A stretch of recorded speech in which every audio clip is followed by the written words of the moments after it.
Jusqu'ici, il a toujours eu de l'affection. Il renouvelle sa grâce chaque année.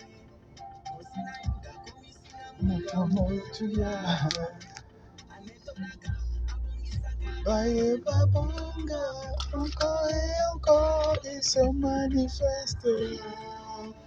Yangonani, veterana banyono. Yangoni Yesu, akondela bitumba.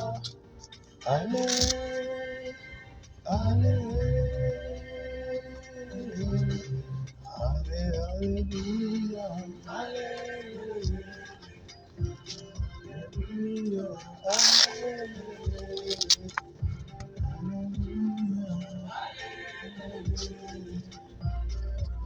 Ouf!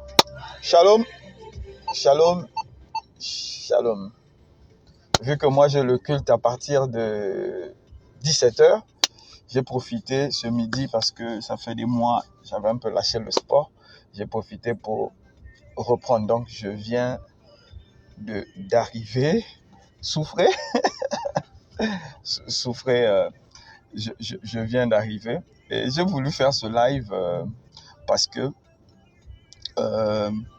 j'ai eu tout à l'heure une discussion à la salle avec des gens qui m'ont dit, Dieu, il est écrit que Dieu est Dieu des pauvres. Et si Dieu est Dieu des pauvres, normalement, Dieu devait enrichir les pauvres. Bon, moi, je ne sais pas. Le problème que nous avons aujourd'hui, c'est la compréhension de l'évangile. Il y a des gens qui sont aujourd'hui des prédicateurs, qui prêchent je ne sais quel évangile, je ne sais où ils ont trouvé cet évangile, ou qui est en train d'égarer la multitude. Donc, je vais corriger ça. Dieu n'est pas le Dieu du pauvre. Je suis désolé. Aucune écriture ne dit que Dieu est le Dieu du pauvre. La Bible dit au contraire dans le sermon sur la montagne. Donc, ça va faire Matthieu 5, le sermon sur la montagne. Le Seigneur Jésus dit que heureux les pauvres en esprit. Je crois que ça va faire Matthieu 5. Ça va faire Matthieu 5. Oui, ça va faire Matthieu 5. 2 ou 3. En tout cas, vous allez vérifier. Ça va faire Matthieu 5, 2 ou 3. Où il dit heureux les pauvres en esprit. Alors, le Seigneur Jésus dit heureux les pauvres en esprit. Il n'est pas en train de nous parler de pauvres financièrement. Il n'est pas en train de nous parler des pauvres matériellement. Il est en train de dire heureux les pauvres en esprit. Vérifiez, vous allez voir. Heureux les pauvres en esprit. Il n'est pas en train de nous parler des pauvres financiers, des pauvres matériels. Il dit heureux les pauvres en esprit. Alors, quand tu vas regarder dans le livre de... Wow, ce que je cherchais, je cherchais, aïe. Je vais vite faire pour rattraper ces gars-là, parce que je voulais ces tablettes-là. Je les ai vus passer. Donc, je disais que le Seigneur Jésus dit, heureux les pauvres en esprit. Et nous avons eu un pauvre en esprit dans Matthieu 27. Vous allez regarder 57. On dit, le soir fut venu Joseph d'Arimathée, un riche, et allait chercher le corps de Jésus. Joseph Arimathée avait l'argent, mais il était classé parmi les pauvres en esprit. Vous allez encore voir dans Luc 19, dit Zachée, un homme riche parmi les publicains, voulait voir Jésus. Donc, les gens riches là ont été classés parmi les pauvres. Donc, Jésus n'a jamais parlé de ceux qui ont faim, qui ont soif matérielle. Celui qui n'a pas bien mangé la journée. Il ne parle pas de cela. il dit, heureux les pauvres en esprit. Donc, il faut l'appeler. Celui qui est pauvre en esprit, c'est celui qui aura la vie éternelle. Celui qui est pauvre en esprit, c'est celui qui verra Dieu.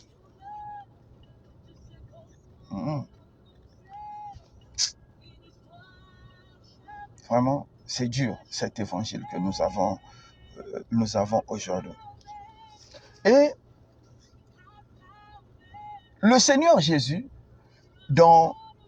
c'est le passage que je cherchais depuis, dans Marc 10, non, pas Marc 10, voilà. Dans Jean 5, 24, il dit, en vérité, je vous le dis, celui qui écoute ma parole et qui croit en celui qui m'a envoyé a la vie éternelle et ne vient point au jugement, mais il est passé de la mort à la vie. Amen. Donc, celui qui cherche Jésus passe de la mort à la vie. Maintenant, quand nous regardons le sermon sur la montagne, je crois que ça fait faire Matthieu 5 à partir de 4, il dit, les affligés seront consolés. Les bédonnaires hériteront de la terre.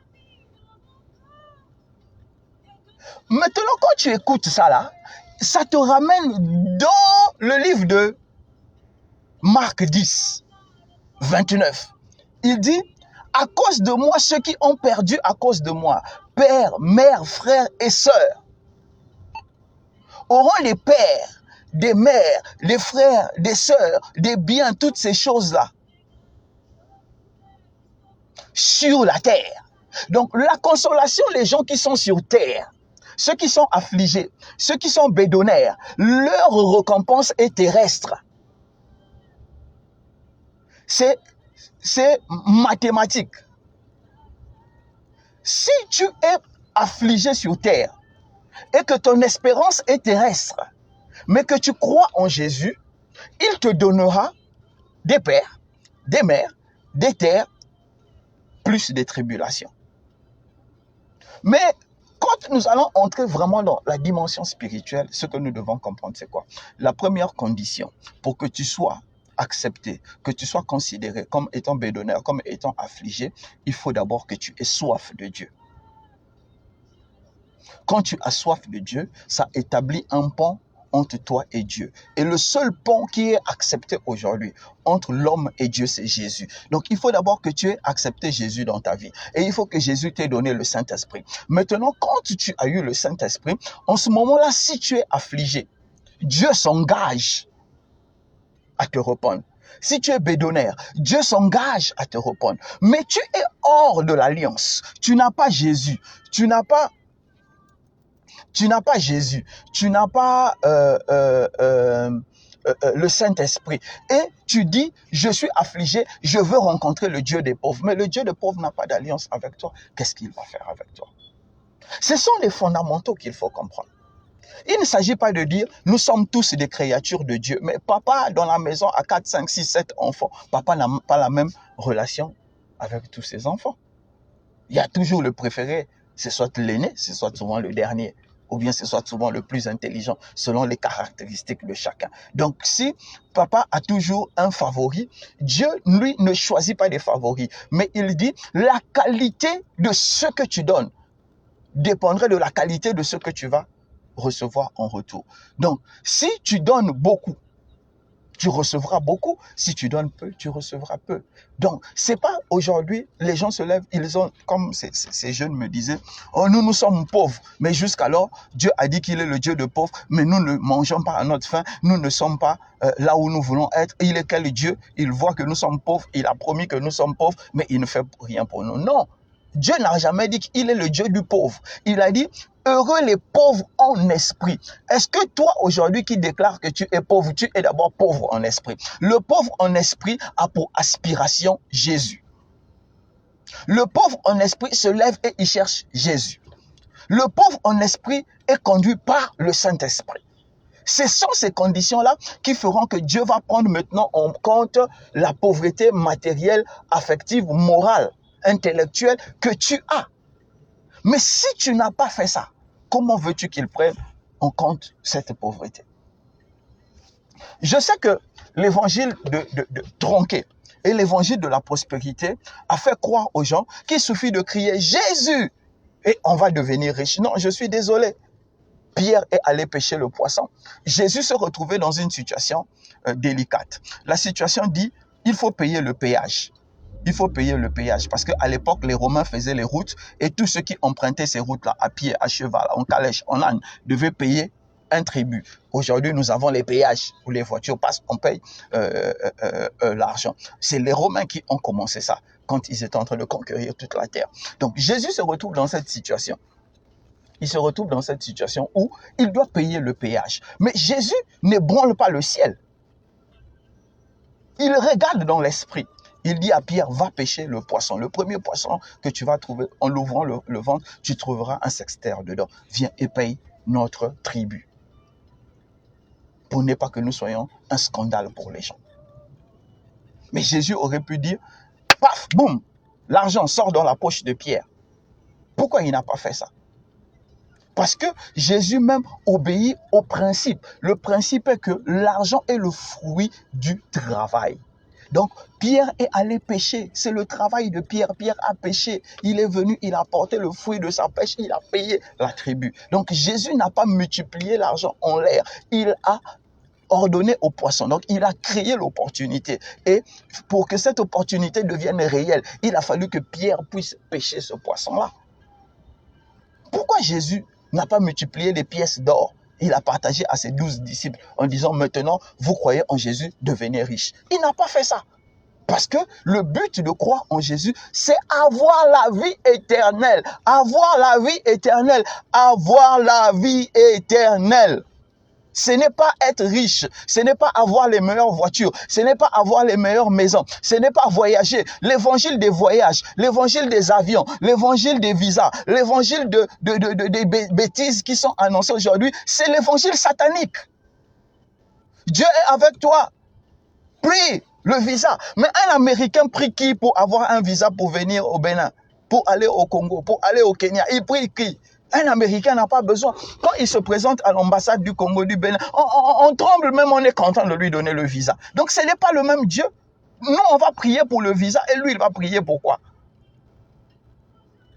Nous avons pris nos familles, notre pauvreté, notre misère. Nous avons mis devant Dieu en faisant croire aux gens que l'évangile, la pauvre, la richesse, non. Les États-Unis sont devenus riches parce qu'ils ont inventé, ils ont travaillé. La France est devenue riche parce qu'elle a inventé et elle a travaillé. Peu importe les méthodes qu'elle a utilisées, mais c'est le fruit de leur réflexion, le fruit de leur travail. Donc nous aussi, si nous voulons devenir riches, nous devons travailler. Nous devons inventer, nous devons nous surpasser. Histoire où on va prier. On va dire, Dieu, tu as dit, tu es le Dieu du pauvre. Donne-moi la richesse. On restera dans la pauvreté. Je dis et je répète, toute personne qui lève les mains vers le ciel pour dire, Dieu, donne-moi l'argent, donne-moi la richesse, élève-moi, restera pauvre. Que vous soyez d'accord ou pas, vous pullulez dans les églises des riches, non? Je ne vais pas citer le nom de quelqu'un, mais vous êtes nombreux dans les églises des riches. Vos pasteurs qui roulent dans les Maybach, là, vos pasteurs qui roulent dans les Rolls-Royce, vos pasteurs qui roulent dans des voitures sans nom. Combien parmi vous, vous êtes devenus riches avec leurs prières? Mais à un moment donné, il faut quand même être réaliste. We must use the mind. Il faut qu'on utilise le cerveau. Combien deviennent riches parce que ces gars-là ont parlé sans travailler? Jésus a dit à Pierre, va pêcher, va pêcher. Donc Pierre a pêché et c'est le fruit là qui a payé le péage.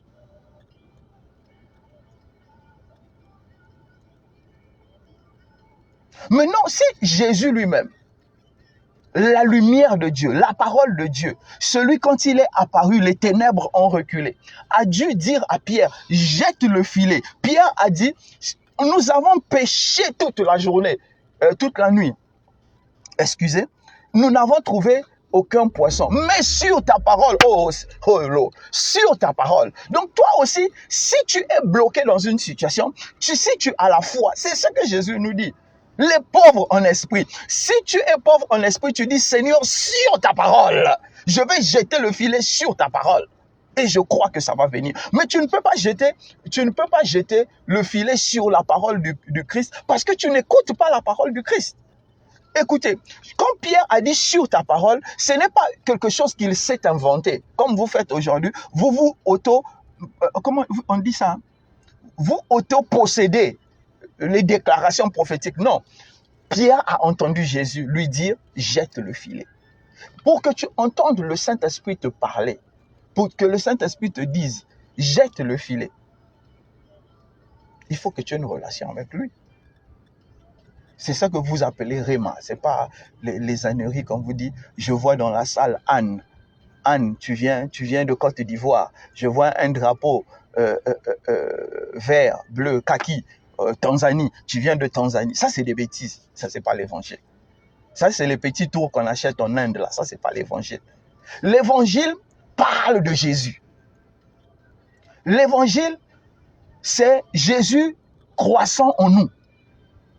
L'évangile, c'est emmener chaque croyant à atteindre la stature parfaite du Christ, la dépendance totale à Dieu. C'est ça l'évangile.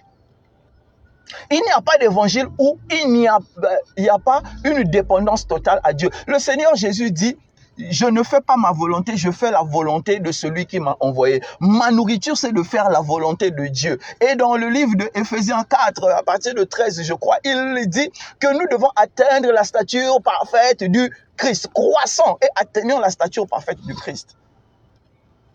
À ce moment-là, tout devient possible. Il y a des choses, les gens vont crier, vont chercher l'argent. Dieu te donne ça sans que tu aies cherché l'argent. Pourquoi? Parce que tu as faim. Tu fais partie de ceux qui ont faim. Je dis,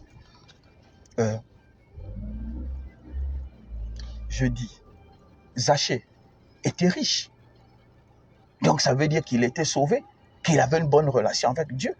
Mais ce n'est pas ça. Zachée est venu chercher Jésus.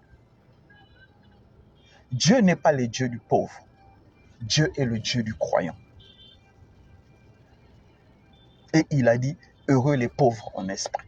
Il n'a pas dit, heureux les pauvres matériels. Parce que le matériel, nous pouvons posséder ça sans avoir Dieu. Et aujourd'hui, beaucoup de gens possèdent le matériel parce qu'ils pactisent avec le diable. Allez dans vos cimetières, vous allez voir les gens. Allez à 1h, 2h, 3h.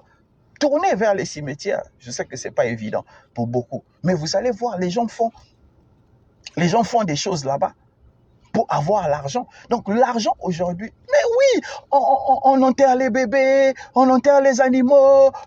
Dernièrement, il y a le prophète Samad qui nous a envoyé une vidéo où quelqu'un est en train d'enterrer des fétiches sous la boutique pour qu'il ait beaucoup de clients. Ça n'a rien à voir avec Dieu. Si une personne comme ça fait ça, prospère, vous allez dire Dieu l'a béni. Non, Dieu ne bénit pas comme ça. Donc l'argent n'est pas le signe que tu es béni par Dieu, mais l'abondance spirituelle est le signe que tu es béni par Dieu. Écoute-moi mon frère, si tu veux l'argent, va travailler. Si tu veux la bénédiction, cherche Jésus. Mais ne cherche pas Jésus en pensant que tu vas avoir l'argent. C'est une erreur. C'est pourquoi il y a beaucoup d'escrocs dans l'église aujourd'hui. Ils sont entrés dans l'église avec l'intention de s'enrichir et ils en sortent avec la frustration. Dieu n'est pas le Dieu du pauvre. Dieu est le Dieu du croyant. Dieu est le Dieu du croyant. Je sais, je déclare dans le nom de Jésus que tu seras riche l'année prochaine. Mais si tu dors toute la journée, si tu ne prends aucune initiative, tu ne peux pas devenir riche. Écoute-moi mon frère, écoute-moi ma soeur. Dieu n'ouvrira pas le ciel. Il n'ouvrira pas le ciel. Il ne va pas ouvrir Il n'ouvrira pas le ciel et il va faire tomber les dollars, l'or, tout ça. Et tu vas dire, oh, gloire à Jésus, radikanda kanda, robokondo kondo, merci, tu m'as rendu riche. Non, Dieu bénira le travail de tes mains. Pourquoi il bénira le travail de tes mains? Il a fait avec Isaac. On dit, cet homme sème et il récolta le centuple. Dieu pouvait le bénir sans qu'il sème. Non, Dieu respecte le principe du travail. Si ton pasteur est béni, c'est parce qu'il fait son travail. Son travail, c'est annoncer l'évangile. C'est ça la confusion. Le travail du pasteur, c'est qu'il annonce l'évangile. Donc si Dieu le bénit, Dieu ne le bénit pas parce qu'il annonce, parce qu'il est pasteur. Mais la fonction du pasteur, c'est d'annoncer l'évangile. Donc c'est son travail. C'est pour ça que Dieu le bénit. Mais si toi tu annonces l'évangile alors que tu n'as pas été choisi par Dieu, Dieu ne peut pas te bénir. C'est comme moi aujourd'hui. Je ne peux pas dire, moi j'ai plusieurs pages j'ai plusieurs pages sur les réseaux sociaux. Je vais maintenant commencer à faire la revue de presse et je vais demander aux journaux de me payer. Ils savent que je ne suis pas journaliste. Si je le fais, c'est que c'est pour moi-même. Si ça marche, c'est bon. Si ça ne marche pas, c'est bon. Mais eux, ils ne vont pas s'engager avec moi parce qu'ils savent que je suis pasteur. Et non. Donc c'est pareil avec Dieu. Celui que Dieu n'a pas appelé, Dieu ne peut pas le bénir. Celui qui ne fait pas le travail selon les normes que Dieu a acceptées, Dieu ne peut pas le bénir. Dieu n'est pas le Dieu du pauvre, Dieu est le Dieu du croyant. Sois d'abord croyant et Dieu verra s'il va t'enrichir, oui ou non.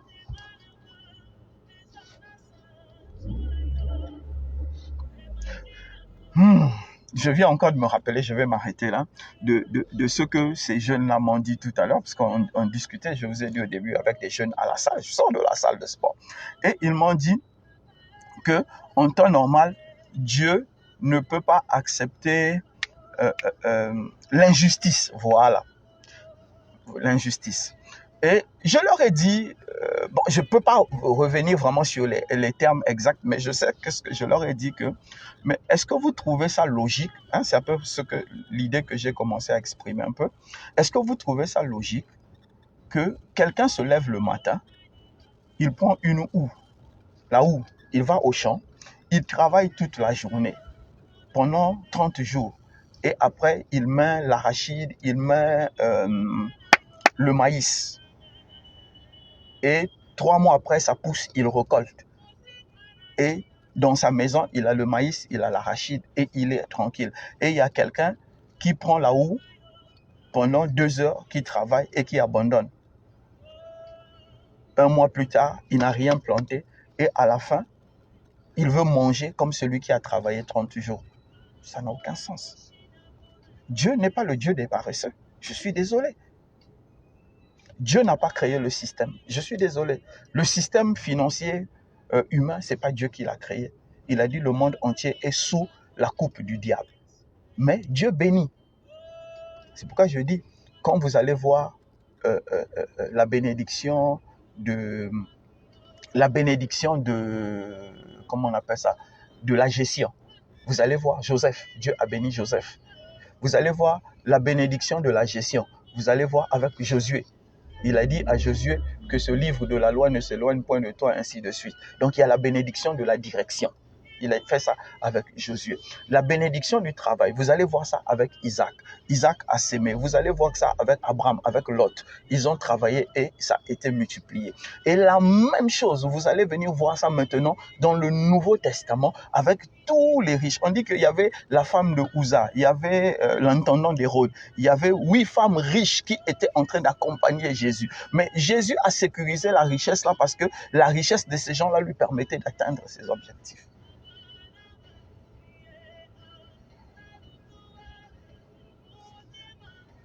Donc, vous ne pouvez pas dire que vous êtes paresseux. Et comme vous priez Dieu, Dieu va vous donner l'argent. Je suis désolé. Je sais que cet évangile existe, mais Dieu m'est témoin. Mes mains là, je n'ai jamais mis dans un fétiche. Mes pieds là, je n'ai jamais fait marcher ça quelque part pour chercher la gloire, l'argent ou des trucs comme ça. Comme je dis, tout ça même c'est une prison. Ce que j'ai aujourd'hui me suffit. Quoique Dieu va augmenter parce que j'ai encore du travail à faire. Mais je ne cherche pas ces choses-là. Mais ceux qui cherchent ça et qui veulent rester avec Dieu, travaillez comme si votre vie en dépendait. Projetez, créez, échouez, réussissez, tirez les leçons. Et vous verrez que la richesse est au bout du travail. La richesse ne quitte pas le ciel. Vos pasteurs là, ils sont riches, non? Ils ne peuvent pas vous dire la source de leur richesse. Ils vous diront quelque chose pour vous faire croire que c'est ça la source de leur richesse. Mais ils ne vous diront jamais la vérité. Vous voyez un pasteur, je vais m'arrêter là. Vous voyez un pasteur qui n'a pas 2 multimillionnaires dans son église. Je dis 2. Je ne dis pas 5, je dis 2. Qui n'a pas 2 multimillionnaires dans son église. Qui se lève un matin, vous achète un terrain de 30 millions. Il a trouvé l'argent. Lui-même, il est appelé à temps plein dans l'église. Il n'a pas 2 multimillionnaires. Il a trouvé l'argent où? On va dire non, qu'il y a des bienfaiteurs. Mais les bienfaiteurs, là, vous ne les avez jamais vus dans l'église. Il n'y a que le pasteur qui les connaît. Et vous allez dire, notre pasteur est riche. Mais quelle est la source de la richesse du pasteur? Il faut se poser les bonnes questions. Il faut se poser les bonnes questions. C'est pourquoi je dis, vous ne vous posez pas les bonnes questions. Si moi, aujourd'hui, je suis capable de dépenser 50 millions et qu'on me dise comment vous dépensez 50 millions, je suis capable de retracer exactement d'où viennent les 50 millions sans avoir honte, sans avoir peur. C'est pas que l'État va me poursuivre parce que l'argent a une origine bizarre. Les gens ne vont pas me critiquer parce que l'argent a une origine bizarre. Parce que je suis capable de pouvoir retracer tout l'argent que je dépense exactement. Parce que j'ai choisi la transparence, j'ai choisi de rester avec Dieu. Je travaille comme un malade. Je bosse comme un malade. Appelez-moi à 2 heures, je vais décrocher. Pendant que les gens dorment, je suis à 2 heures. En ce moment, je suis en train de finir les 48 lois de Robert Greene. Je suis en train de les finir. Je crois que c'est le samedi. J'ai passé presque tout mon samedi en train de suivre les vidéos de T.L. Osborne. Je bosse comme un malade. Si j'ai le succès aujourd'hui, on va dire que c'est la grâce. Non, il y a la grâce. Jésus ordonne, va et pêche. Le premier poisson que tu auras, il y a un sextaire et tu payeras le péage. Mais il faut que je quitte là où je suis, que j'aille jusqu'à l'eau. Il faut que je pêche. Je ne vais pas pêcher avec n'importe quoi parce que Jésus a parlé. Il faut une ligne. Il faut un verre qui va attirer. Il faut que je fasse tout. Et quand j'ai fini, il faut que j'ouvre le poisson. Il faut que je tire le truc. Il faut que je paye. Donc, il y a un schéma. Je fais ce travail-là. Mais à la fin, je sais que c'est Dieu qui bénit le travail. Écoutez, Dieu des pauvres, là, moi, je ne suis pas dedans. Je dis Dieu du pauvre. Il a dit les pauvres en esprit. Les pauvres en esprit, ça veut dire les gens qui ont faim de Dieu, qui cherchent Dieu. C'est ça que la Bible appelle dans Matthieu 5, 3, les pauvres. Il dit, heureux les pauvres en esprit, car ils auront la vie éternelle, car ils verront Dieu, car Dieu sera avec eux, car ils seront dans le sein d'Abraham. C'est ceux qui ont faim de Dieu. Le pauvre cherche la nourriture. Ta pauvreté t'emmènera vers ta nourriture. Moi, ma pauvreté est spirituelle. Je cherche celui qui peut répondre à ma pauvreté spirituelle. Si ta pauvreté est financière, cherche, c'est l'argent qui répondra. Si ta pauvreté est affective, cherche quelqu'un qui va t'aimer et ça te comblera. Mais ne projetez pas sur Dieu vos insécurités financières, vos insécurités sociales et en disant à Dieu, comme tu es Dieu, réponds. Ce n'est pas Dieu qui t'a mis dans cette situation. Si tu veux accuser quelqu'un, accuse ton père. Si tu veux accuser quelqu'un, accuse ta mère. C'est eux qui t'ont mis dans cette situation. C'est eux qui t'ont fait venir sur terre. Mais n'accuse pas Dieu. Dieu t'a dit, si tu me cherches, je te donnerai le reste. C'est pourquoi j'ai parlé de Marc 10, 29. Il dit, celui qui va être avec moi, celui qui à cause de mon nom, celui à cause de moi va renoncer à son père, à sa mère, à sa nourriture, à sa voiture, à sa maison, à ses parcelles et tout ça, moi je lui donnerai plus. C'est vrai qu'il y aura des tribulations. Les gens vont se moquer, les gens vont te chasser, mais je lui donnerai plus. Donc Dieu ne peut pas dédire sa parole pour nourrir les gens, pour nourrir les complexes des gens. Dieu ne fait pas ça. Je suis désolé. S'il faut dire, je suis dans l'église depuis la croisade de, on va dire 95, non, je crois. 95 de Renard Bonquet à Pointe-Noire. Donc, je suis né de nouveau depuis 95. Jusqu'à aujourd'hui, je n'ai pas encore vu quelqu'un voir le ciel et l'argent tomber. Je suis dans l'église. J'ai des amis qui peuvent témoigner. Farel existe encore. Farel Baswamina, il existe encore. Ruffin Louvrezo, il existe encore. Le pasteur Prince Louvrezo, ils existent encore. Ils peuvent témoigner. Je suis dans l'église il y a longtemps. Jusqu'à aujourd'hui, je n'ai pas encore vu ça. Et ce n'est pas demain que ça va commencer. Vous avez vu mon zèle? J'ai évangélisé tout un quartier quand j'avais reçu Jésus. Mon petit frère, celui qui vient après moi, c'est moi-même qui l'ai évangélisé. Mais Jésus ne m'a jamais payé. Dieu n'est pas Dieu du pauvre, il est Dieu du croyant. Que vous le vouliez, oui ou non.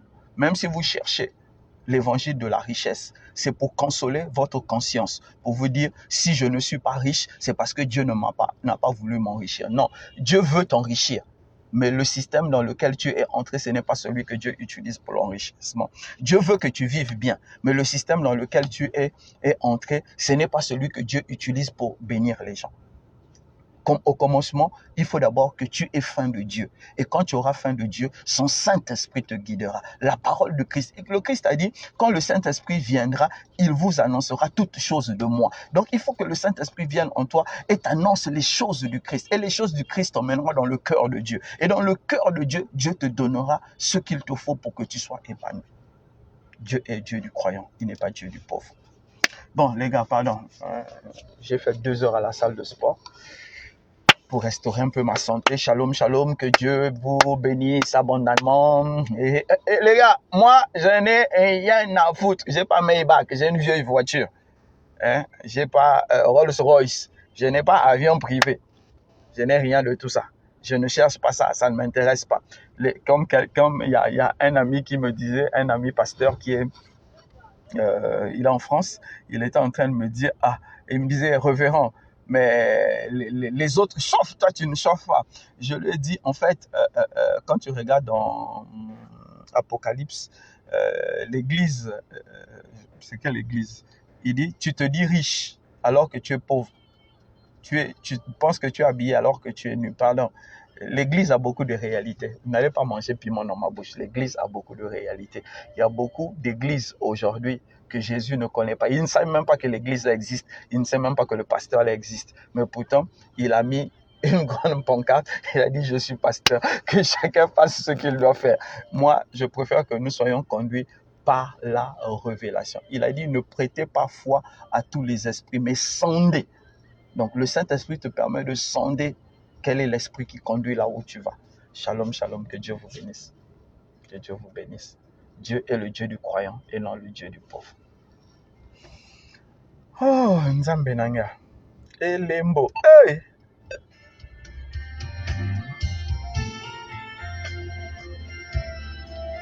Je suis fatigué.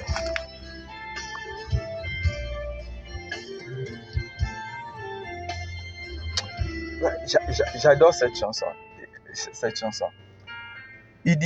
Elle dit un signe. Voilà, Elembo, c'est un signe de Nesen Moulenda, c'est un signe. Elle dit, ce que j'aime dedans, c'est elle nous fait remarquer que Jésus est tout pour elle. Nisi, motemananga, pour bolamwele qui est belé, na pomo, na mana. Jésus!